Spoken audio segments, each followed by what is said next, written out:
What's up, Bulldogs? All right. Today, I have someone here who is an expert in Airbnb and basically building up, utilizing an arbitrage situation to be able to build an entire business without having to really own anything in the real estate market, which I think is just a fascinating concept.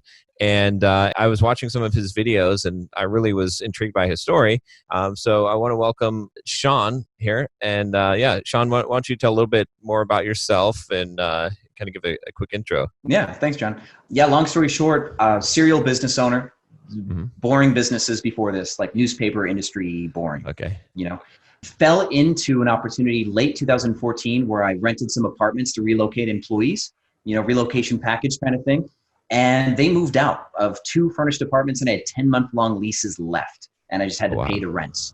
So as a solution to prevent losing money, we put them on Airbnb. And of course, we found out that this was profitable. So we kind of fell into a situation where we had apartments we didn't own, and we're making way more money than the rent was. So a couple years later, the Super Bowl was coming to Houston, and this is when we decided it could actually really be like super profitable. So I had a couple employees that were working for me at the time, and we just picked up 10 apartments in Houston, made like 15 grand in a weekend during the Super Bowl, which was really awesome. And we just kept going. So we went from 10 apartments that we don't own in 2017 to 100 apartments before the turn of this year. Wow. That's crazy. I tried to do this I think it was last year or the year before. I rented this apartment downtown in San Diego, kind of inexpensive, but they have like restrictions on the Airbnb. So we had to do it like on the super sly.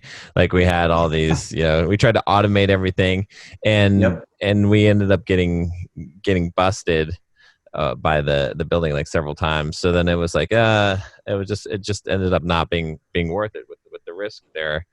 But yeah, but I saw it made sense. I was like, oh wow, if I could just lease this place and then Airbnb it, and that arbitrage there, I think that makes a lot of sense. So who got you? Was it like the condo board or was it the city regulations?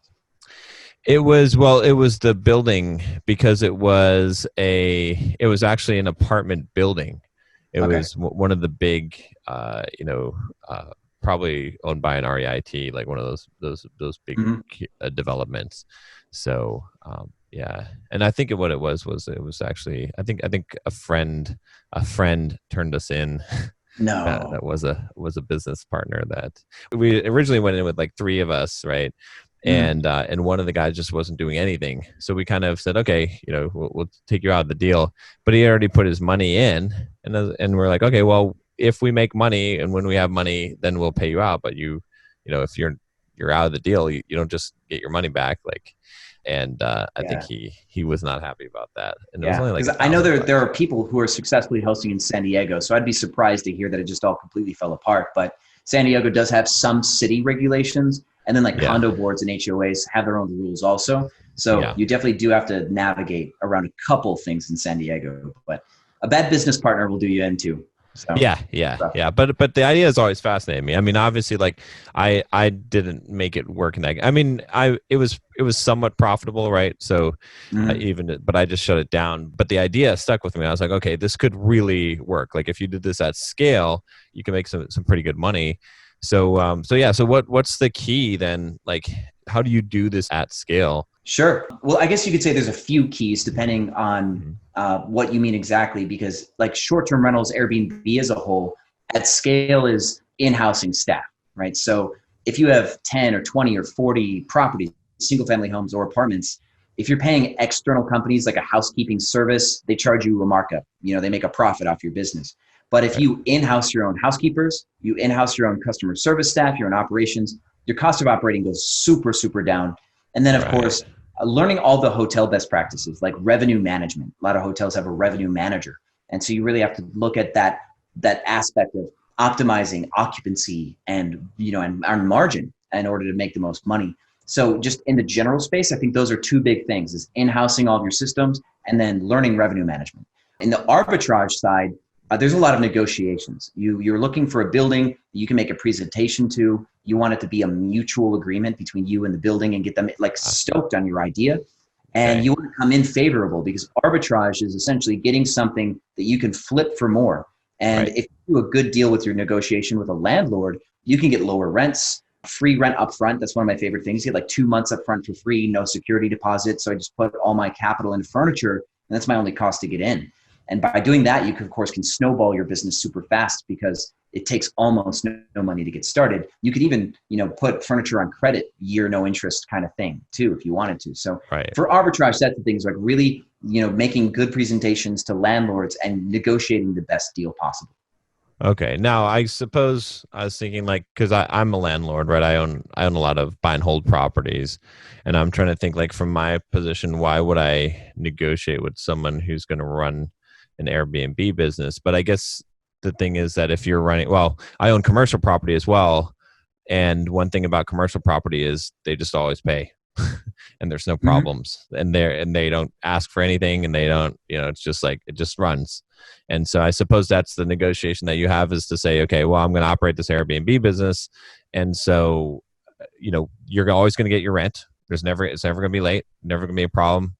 We're going to handle all the repairs. You're not going to have any issues. Is that how you're able to negotiate with them in that case? Otherwise, wouldn't they just say, well, maybe I should just get, a long-term tenant that's going to stay there. Why should I, deal with you? Yeah, that is a large aspect of it. Being able to make your building or make your investment even more passive, because a Airbnb or short-term operator, they do ask for less. We don't really go to the building for much at all. We'd actually like the building to not have to think about us, because when the lease renewal comes up, we want to have the best relationship with them ever, because our sustainability is based on the landlord wanting to renew our leases. So there's that. So we definitely service the account instead of being this needy crybaby tenant. We're treating the landlord like they're our client, and we want them to feel good, and we want them to be accommodated. So it comes with those kind of luxuries there. We even bring on our own maintenance people to handle little things, so that way the landlord doesn't have to be as active with small stuff. We also make pitches since the place is furnished and it's always perfectly clean, if the landlord ever wanted to show the home, it's in for sale condition at any point in time. We could be the last tenant they ever have. We could be on the lease for 10 plus years. And we're maintaining the home. So if we ever do leave the home 4 or 5 years from now, it's unlike when a regular tenant leaves 5 years later and the landlord has a surprise $10,000 remod recoup expense from all these things being broken down. That never happens with us, because we needed to keep it in perfect condition if we were going to turn around and sell it. So those are a lot of the aspects of a pitch to why a landlord, a single family homeowner, might want to use us. An apartment complex, it's all ones and zeros. It's all occupancy percentage, right? So we could take a building from 85% to 95% occupancy. That property manager gets a bonus, right? And they want their bonus, and the leasing agents want their commissions. So, it's a much more simple deal, I think, at the apartment complex side. I like that. That's smart. That's the key mistake that I made in, just trying to do this as well.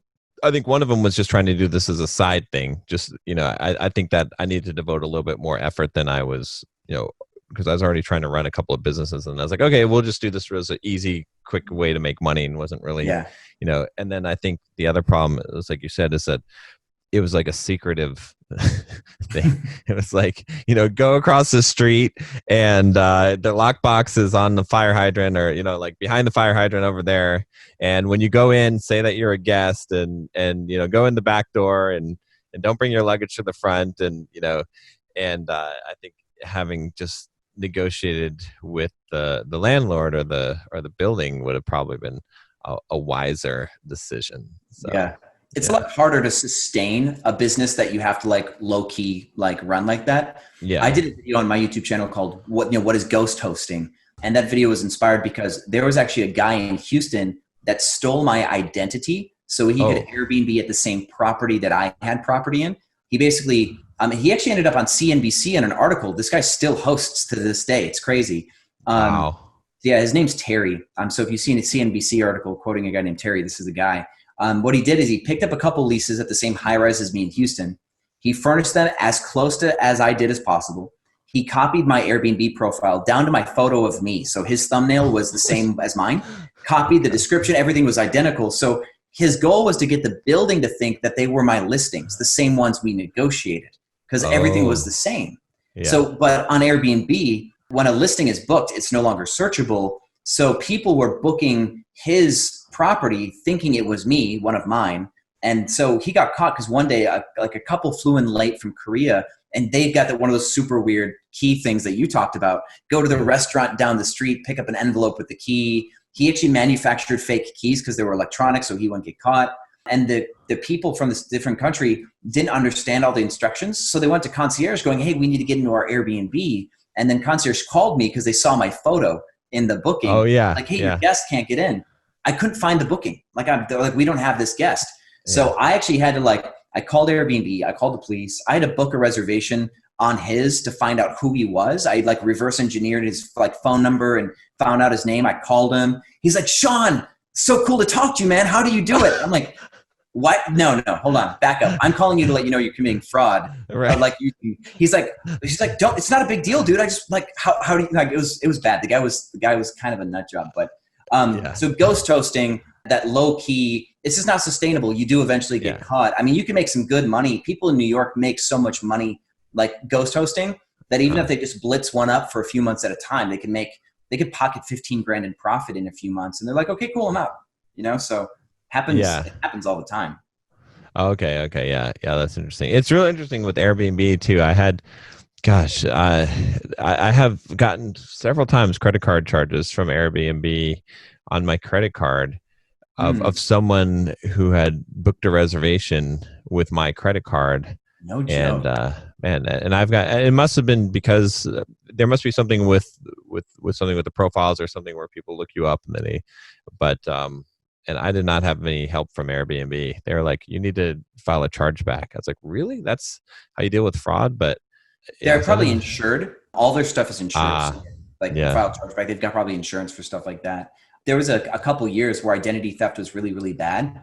The year that the Super Bowl came to Houston, we had a huge problem with identity theft and people booking for escorts. Obviously, Houston was full of escorts that weekend. And that's what they do. They book an Airbnb for a week and they'd send their girls in. The girls would work out of this apartment.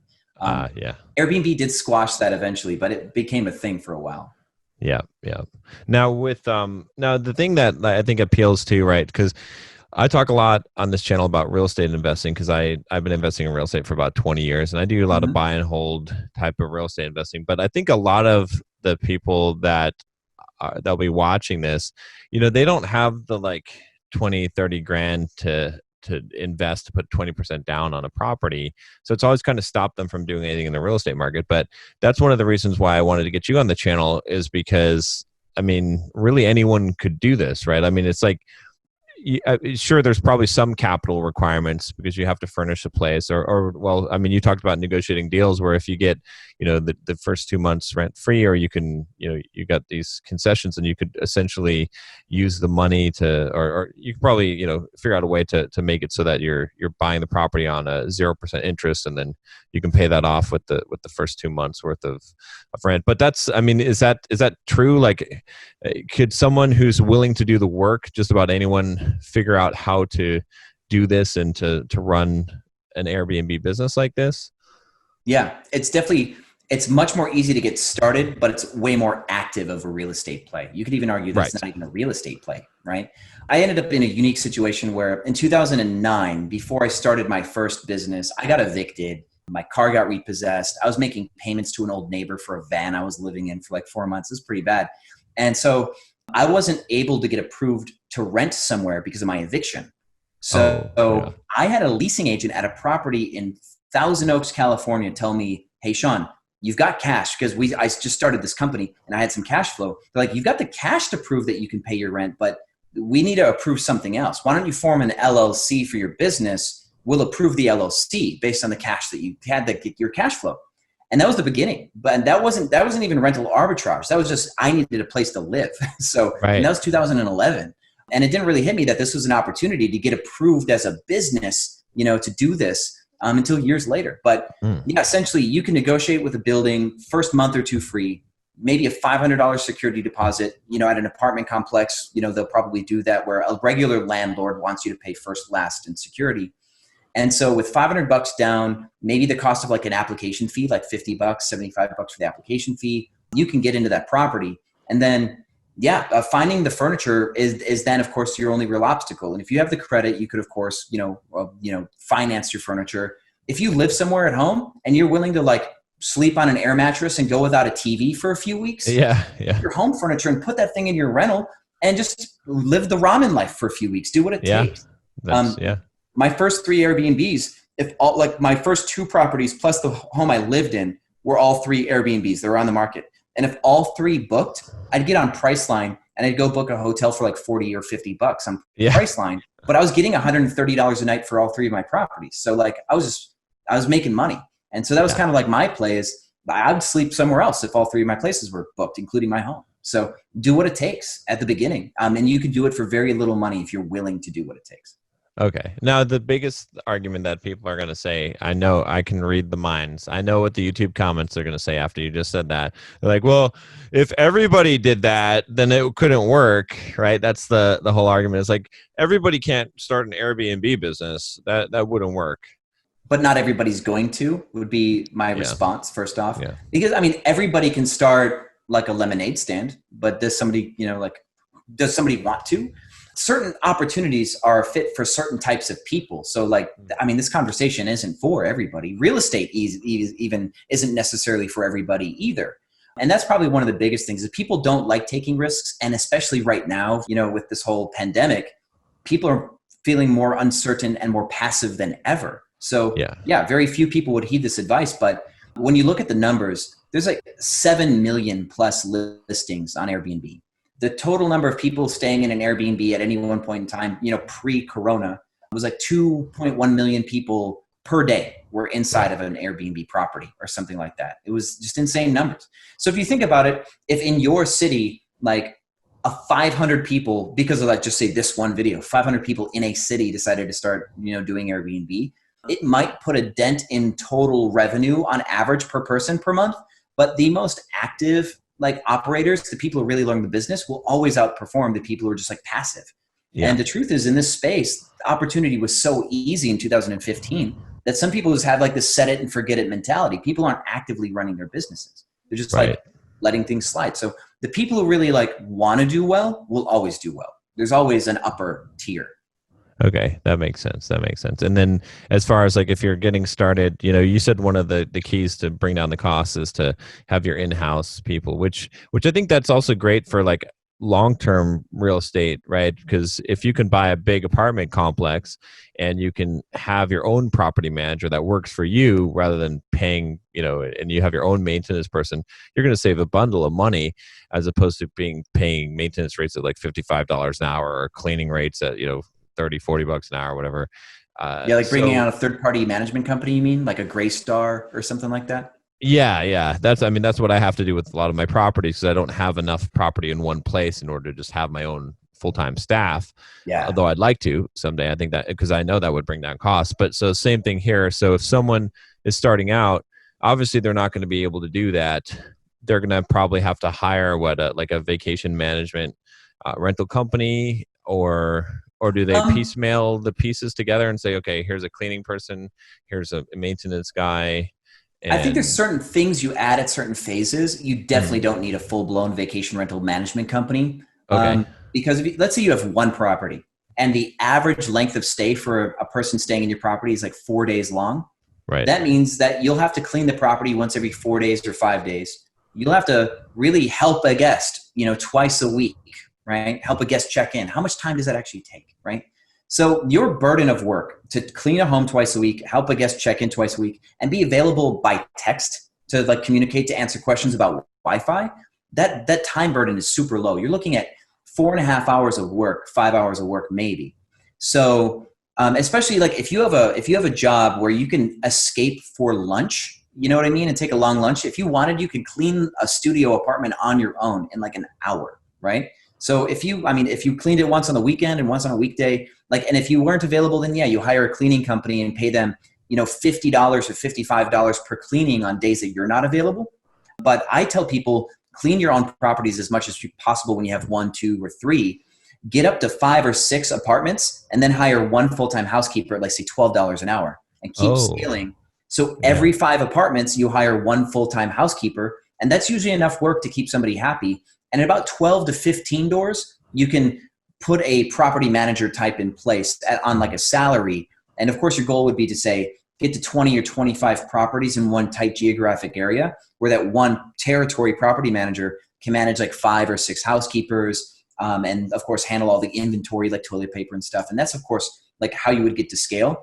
But managing everything through the app or by phone, as long as you don't work somewhere like Amazon where you're like banned from touching your phone all day, like, it's definitely doable.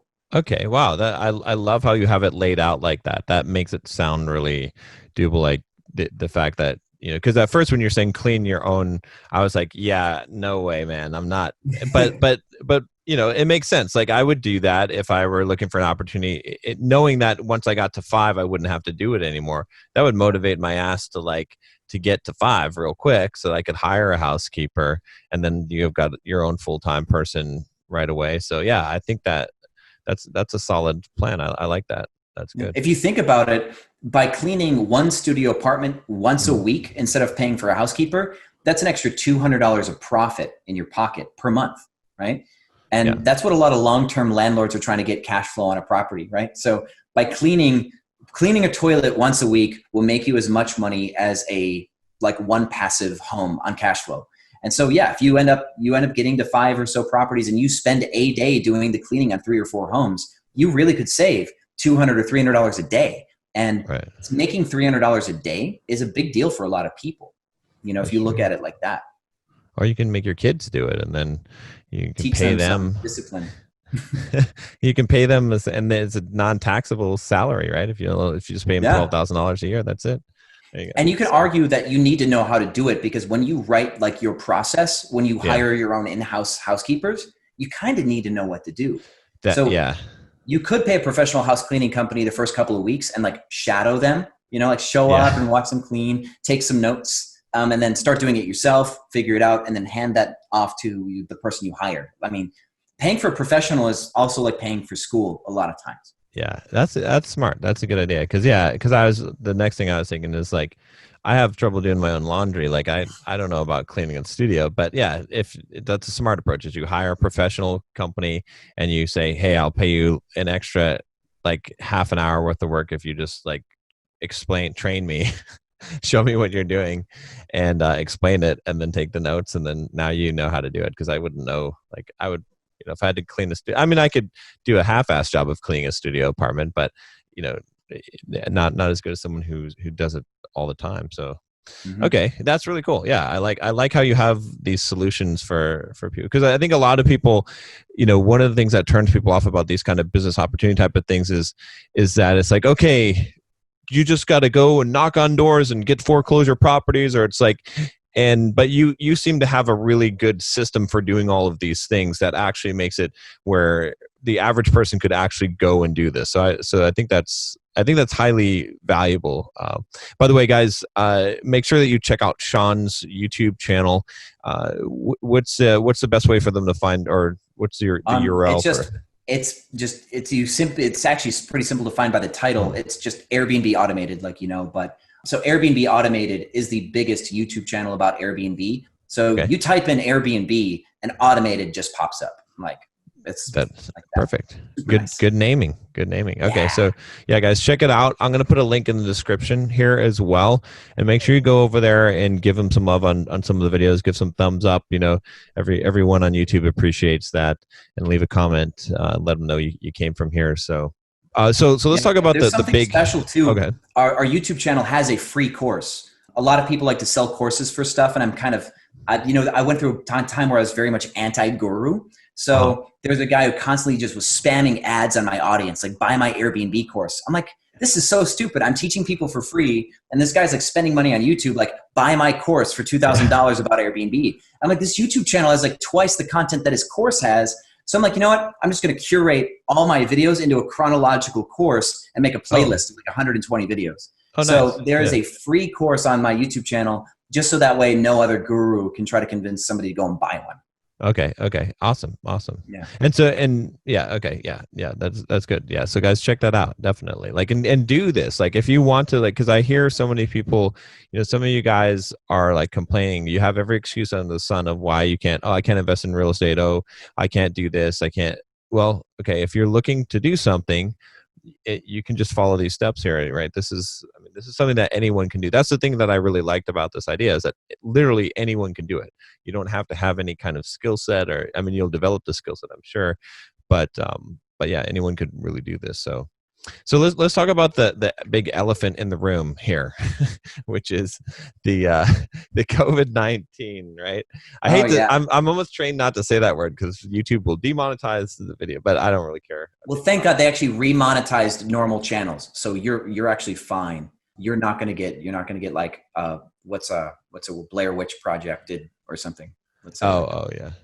I don't know. I've got a weird relationship with YouTube. They love and hate me. They love me because I speak against the MGTOW guys, and they rank all my MGTOW videos up to the top, and all the MGTOW guys hate that. And then but they hate me because I'm not politically correct. So it's a weird, I'm the black sheep. But anyway, the COVID-19 stuff. So this is, this is not a good time to be, well, it's weird though. Because I'll tell you from the perspective of someone who has long-term tenants and commercial properties. I'm supposed to be losing my ass off right now, but my commercial tenants just paid all the rents, and all my regular tenants paid all their rents. Now that's different than Airbnb, obviously, right? I mean, what's going on? Like, I can't imagine that people are, I mean, some business cases, maybe people are renting Airbnbs, but there's no vacationing, there's no fun going on right now. So how's that, how does that impact your business, and what do you think about this whole situation? Yeah, there's definitely perception of what's going on, and then there's reality, and results definitely vary by city, state, country. As soon as April hit and people like rents due, March was the bad month. There's people in my comments going like, oh yeah, how's the business now? Like, you're going to go out of business. And like, we paid all of our rents. Like, what's your deal, guys? I don't know if I can share something. I'm gonna see if it actually will work here. So this is a photo that, I think you can see it. Yeah, I can see it. Yep. So this is a photo of our occupancy for like a collection of properties in Dallas. We've got properties in 4 different cities. So the market average is coming up, right? So March into April, like April 4th and 5th, you can see at the beginning of the calendar was like the lowest on this chart it was. Okay. That's as bad as it pretty much got in Dallas. And as you can see, it's trending. We're back up over 50-something% occupancy on market average, but that green line is mine. So what? Yeah. Wow. And that's what happens when you actively manage your Airbnb properties. When you operate by a set of principles, revenue management, you do everything you can to get full. I mean, we are darn near completely full most days of the week. So it's not nearly as difficult as you could say it is. So cool. Okay. And yeah, that's kind of the reality. So some people are like, oh yeah, Sean's going to go out of business. He doesn't know how to, the Airbnb's doomed.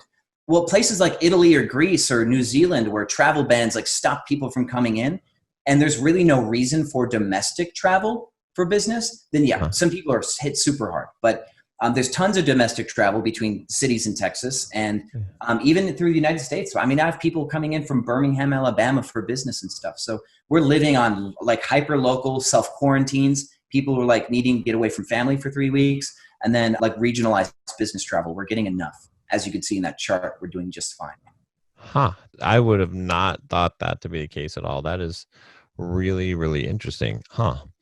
So basically you have mostly business, well, even business people, I would think, you're not I guess, are you meeting in person? I don't know. It's, it seems weird, to think that people would be renting Airbnbs at this, but I guess maybe if you're visiting relatives, and I don't know, what are people saying when they're reasons for checking in, or I'm just curious. So the New York Times actually just released an article on this, and someone else released an article earlier. I think the earlier article was probably paid for by someone like Airbnb, so I can't really cite it. But I was reading an article from the New York Times today about how the travel economy is completely changing based on what has just happened. Right.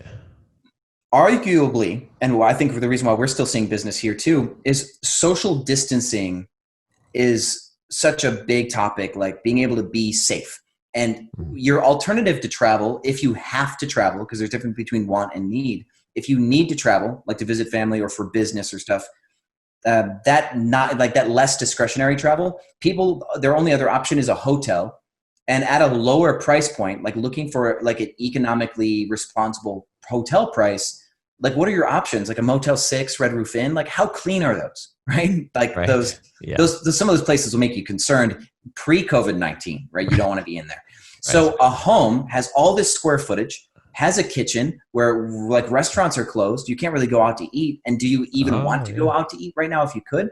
So having all that extra square footage, you have your own private entrance. You're not sharing the lobby with 100 people. You can cook at home. Like there's actually a lot of reasons to argue for short-term rental instead of a hotel. So we could see that hotels will have a lot of work to do to try to win that business back from short-term rentals, over the next year.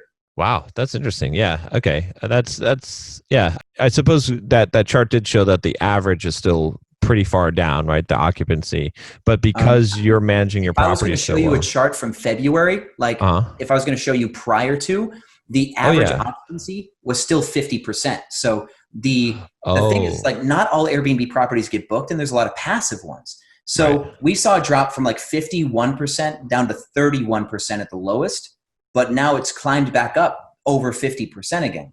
The only main difference that we're not seeing is there would be weekend spikes, like Friday, Saturday nights. It would like jump up to like 70% occupancy on the weekends. That's the only thing we're missing right now. But the average daily occupancy of 50% plus, we're kind of back to that business as usual number. We're just giving our homes away at a slightly lower price right now. So that makes sense. Okay. So you're optimizing it so that you can keep your fill rate as high as possible because you're actively managing it, as opposed to some people that are just kind of throwing it out there and not really, and then most of the time they're only getting 50% anyway, because they're not pricing it right. They're not using good photos or whatever the best practices. So Airbnb as a whole, the numbers for market-wide Airbnb, not just our properties, in Dallas are back to normal. Right, the weekday dates are back to normal in Dallas. Houston, not so much.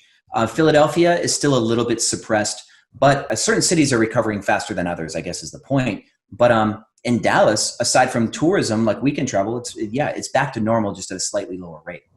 Okay. So would this be a good time then? I'm guessing then this would be a good time to get into this business, because if I'm a landlord, and I am a landlord, I don't have any vacancies, but if I did, I would not be happy right now, because I would seem like it's going to be hard to fill those vacancies, considering, people are very trepidatious in making moves right now.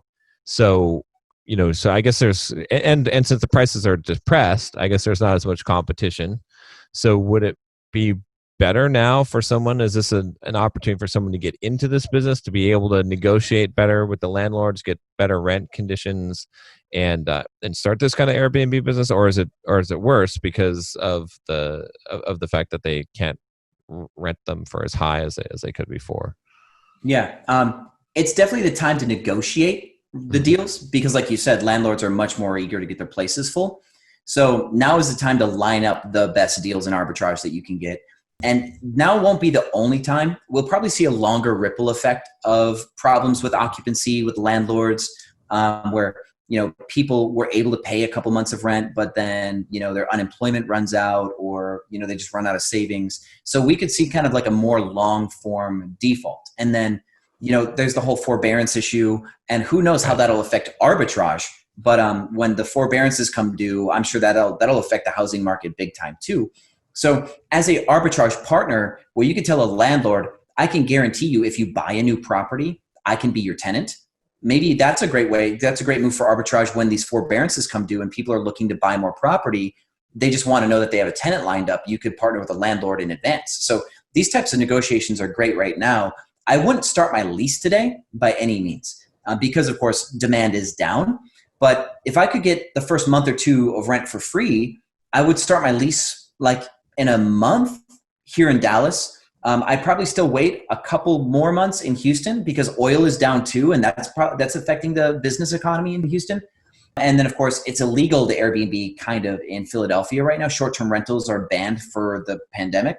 So I'd say in 2 months, a lot of places you could start a lease in a couple of months, but you can start negotiating now for sure.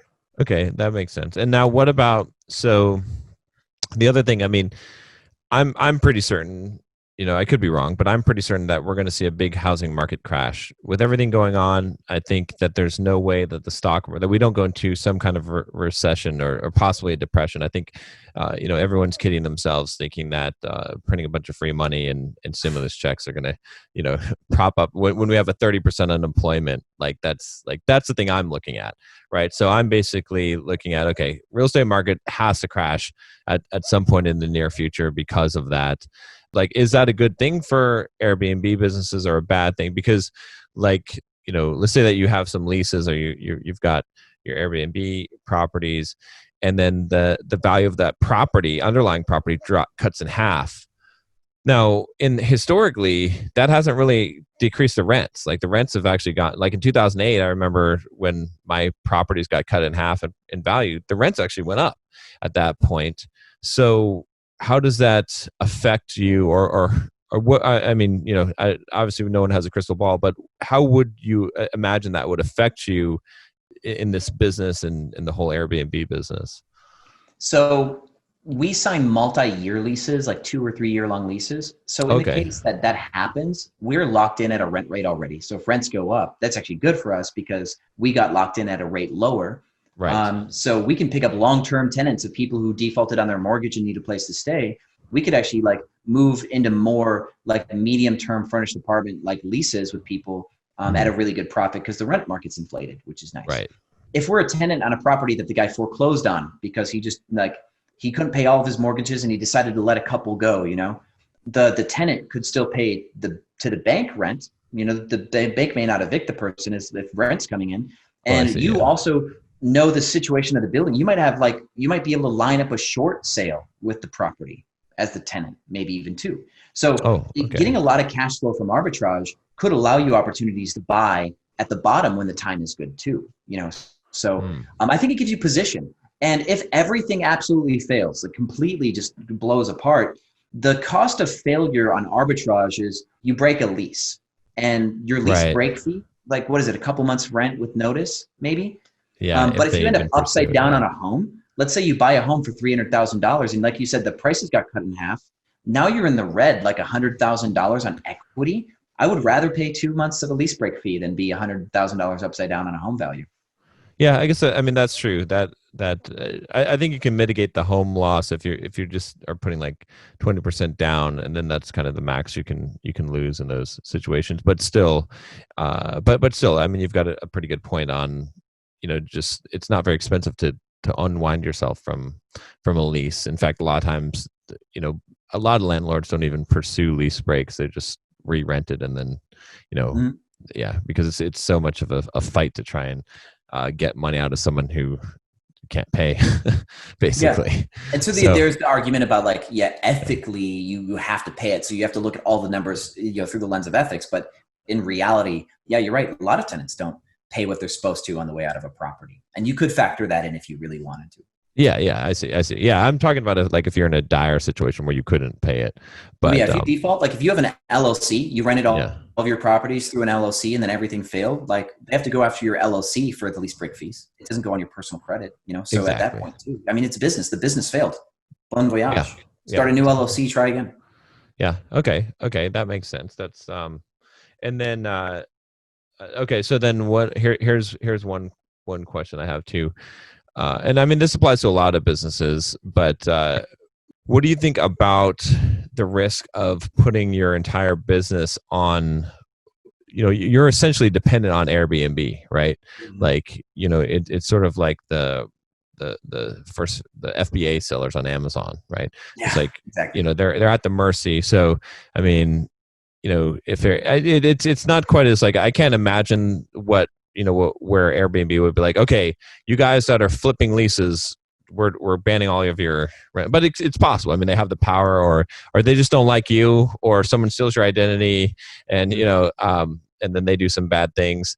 Is there any way to mitigate that risk, or is that just kind of this is kind of the risk of doing business with something like this? What's interesting is the founders of Airbnb flipped a lease. That was the very first Airbnb stay. Was they rented out their apartment for a conference in San Francisco to pay their rent. They flipped it to be able to afford their rent. So Airbnb would never abandon arbitrage because it's like their roots, and Airbnb's like very much, they try to keep, like they have a few things that they live by. Like they'll tell you be a serial entrepreneur, where cereal is spelled like what you eat, because they sold cereal boxes to fundraise once, you know. They're very much sentimental. So arbitrage is safe for that way, but there are multiple platforms too. There's TripAdvisor, there's Expedia, there's Booking.com, there's VRBO or Vrbo. And then of course you can always, you know, put your furnished home up for rent as well. No lease, month to month furnished, all bills paid at a markup too. So you can always, you can arbitrage super old school. Like arbitrage is one of the oldest, like short-term rentals is like one of the oldest things ever, like boarding houses. If you remember, well, no, we weren't alive back then, but if you think about back when America was like young, right? People would come to the United States and they would live like in a boarding house or like an inn, you know, the saloon that has the rooms upstairs, you know what I mean? Like that kind of stuff. And people lived there months at a time. So short-term rentals have always been a thing. We're just seeing that technology has put it into vogue. Like, oh yeah, you can Airbnb it now. Airbnb is like the Kleenex of short-term rentals. You think short-term rentals, you say Airbnb. Even if Airbnb, like they collapsed like 2 months ago, like everybody canceled, like just tons and tons of cancellations. And so we all had to shift our weight a little bit. And a lot of Airbnb hosts had to learn how to be real business owners. They're like, well, how else do I get full? Right? So you start direct marketing your property to find weekly, monthly furnished, you know, tenants. You start like diversifying on other platforms. You switch it up a little bit. So that way, if Airbnb lets you down, you can always get a Booking.com guest, or you can get a college student or somebody who's in for an internship and just needs it for a month. Right now, a lot of first responders, nurses and stuff like that, we do furnished accommodations for nurses who are, you know, obviously there's a big need for them and they're traveling. So there are definitely ways to shift weight to still sell a human time at your property.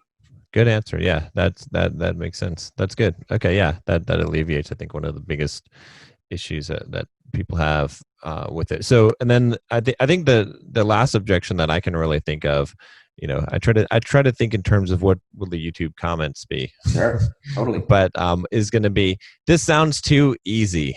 This sounds too easy. You know, that's usually the excuse of the lazy. But what do you think about that one? Of course, everything on YouTube sounds too easy. Welcome to YouTube, right? Yeah. That's number one. No BS though. It's an active business. It's not a passive play. It's passive capable, right? If you hire housekeepers and property managers and stuff and build the systems, like businesses with systems can become passive. Real estate with systems can become passive. They all have their pros and cons. You still have to get in there, learn the business, set these things up. And once they're running themselves, then yes, it's easy.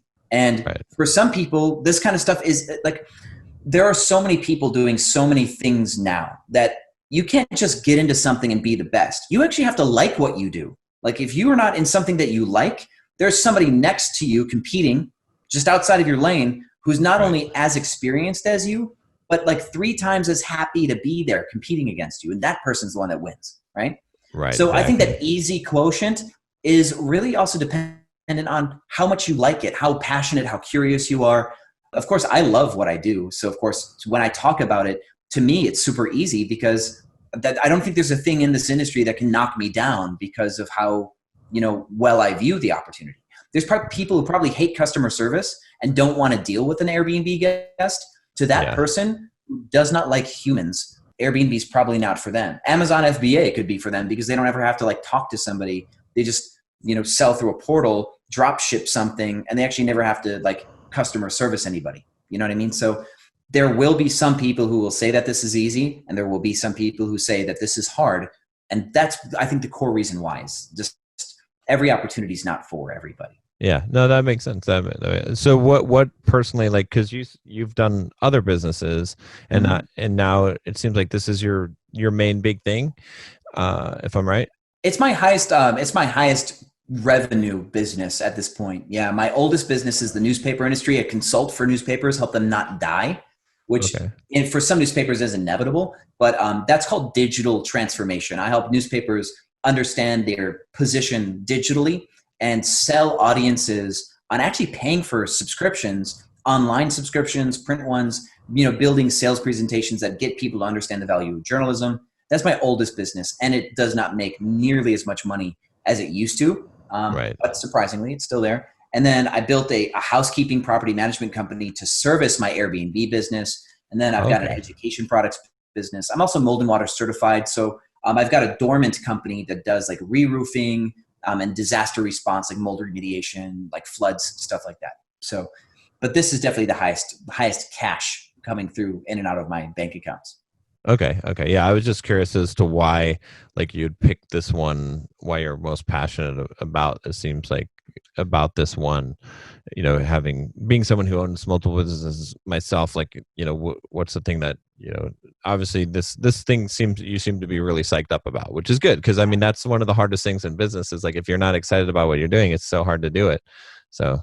Yeah, I think because it was new, newspapers aren't new, mold remediation isn't new, housekeeping isn't new, stuff like that. But since it was new, there's the opportunity to get like really good at something and the opportunity to share it. So I think it's partially my YouTube channel that has made me as excited to do this business, because I get this opportunity to go, hey, look what I found out. And then I share it with the world.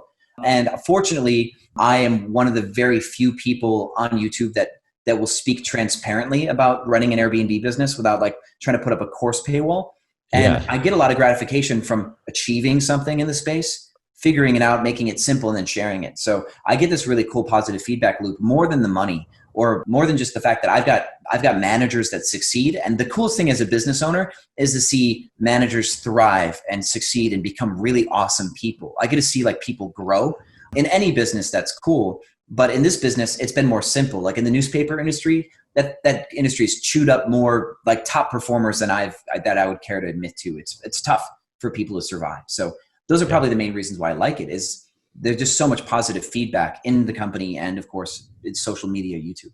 That's awesome. Yeah, no, I really appreciate your perspective. You've really changed my mind on this whole thing, because I've talked to people and I've seen like you said, a lot of the paywall kind of Airbnb stuff, and it's always felt like shady to me. It's like there's the presentation of it, but like, you are clearly an upright, honest guy who's like really about building a real business, implementing systems. Like everything you've talked about is systems. It's like, E-Myth revisited, like, building those systems. And that's refreshing, because like it's not like, I think a lot of people could view this as like a get rich quick, or like a hustle, or one of those things where you're just like trying to make a quick buck, but you're not viewing it that way. And I think that's great, because that short-term thinking is what gets so many people into trouble, and they waste so much time. And but building a real business with real systems is key. So yeah, so thanks for sharing all your knowledge on that. So yeah, my pleasure. And on your hustle point, I think like that is part of like growing up in a way. If you think about it, there's so many people who like hashtag hustle and everything's a hustle. But the moment you actually become an adult about your idea, it's no longer like a hustle, right? So you could start Airbnb as a side hustle or as a hustle, but then when you kind of look at it for what it is, and you're like, oh, I can build this sustainable, like legacy money capable, like empire here. You can go from like entrepreneur to CEO. Like there's definitely a mindset shift there, and you start to transcend that concept of just hustle. It becomes more elegant, right? More thought out, more exacting at that point. And the reason why you do what you do changes between the hustle mindset and the actual true like business owner, the calm business owner mindset. Yeah, no, that makes a lot of sense. All right, one last question for you. Sure. Some business books you recommend? Oh, my favorite business books. Yeah. When I was homeless, a guy at Bank of America could see that I was super beat up, like absolutely lost. He's a business banker at Bank of America. I had an account get closed out back then, and he handed me a book called The Leadership Pipeline, and it talks about the growth that somebody goes from being like an individual contributor. Like let's say you're a salesperson or an accountant, you get promoted to a manager. And then you get promoted to managing managers. It talks about though every promotion you can get from like an accountant to the CFO of the company. You know what I mean? Right. And they talk about the major traps in those promotions. And that one helped me understand that the reason why I failed and went homeless was not because I sucked, but my company that I worked for before failed me and did not train me to become a manager when they promoted me to be a manager. So that was one of my first big books. That one, and then Brain Steering. was Brain another steering. one. Okay. It's the art of solving problems by asking the right questions. Okay. So I've got 1,000 books I love, but I think if I was going to like really, if everything's important, nothing's important, right? So let's just give you those two. I think those two are like two of my favorites. Okay, I'm looking up the brain steering one now. They're both old. They're like old school. They are definitely not out this year or last year. These books are like 2010 or older. Well, that fits Taleb's theory of like only read books that are like I forget exactly how he defines it, but basically he says only read classic books because they've stood the test of time, so they're more likely to stand the test of time in the future. Yeah. So, I can't find the brain steering. So it's one word: BRAINSTEERING. Okay, let me see. Yeah, because I definitely want to. I haven't heard of either of those, but there it is, brain steering. Okay, I'm definitely gonna check that. Yeah, I'm a pretty avid reader, so yeah. I think you really like brain steering. If you like the psychology of creativity, that book really just cuts into some really cool stuff. If you're trying to solve a problem or find a new direction professionally, like right now, I think everybody could use a little bit of brain steering, because people are like, where do I go from here? Like, what's going to happen in 2 months? How do I recover my life? Or how do I take advantage of the opportunity that's in front of us? Because there's definitely opportunity out there. You just need to be able to think about it and of course find your answers. Okay. Well, thanks a lot, Sean. Guys, make sure you go check out Sean's channel. Go subscribe over there, Airbnb Automated, and he's got great advice. Like you can see that Sean is a very genuine and transparent guy, and those are the kind of people you want to listen to and take advice from, because he's not hiding anything, and I appreciate that. So go check it out. Go subscribe to him and go watch his free course there in his playlist. Thanks, John. All right, thanks a lot, Sean. Yeah.